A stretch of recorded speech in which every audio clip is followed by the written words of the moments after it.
Welcome to our channel. Today we how to transfer CRM fields in Salesforce using Data Loader Beginner Guide. Begin by logging into your Salesforce account. Navigate to the Setup menu by clicking the gear icon in the top right corner.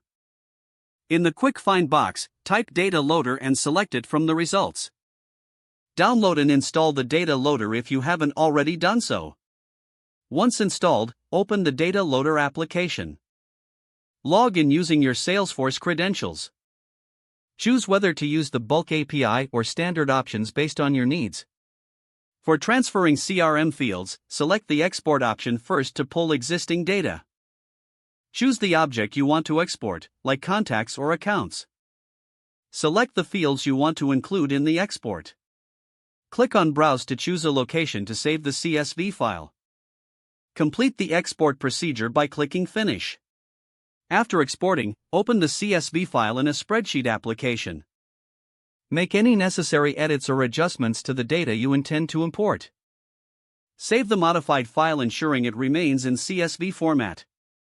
Return to the Data Loader and select Insert if you are adding new records.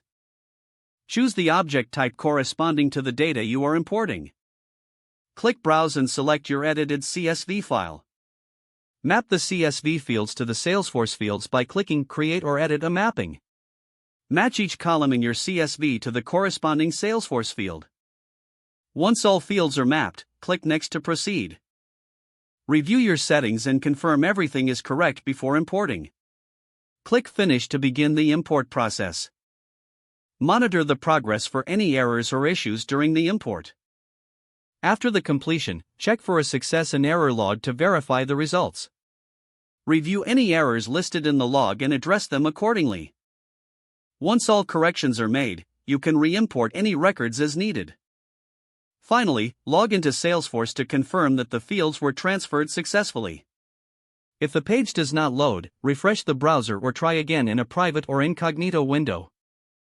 Make sure you are using the correct email address, then retype it carefully to avoid small typos.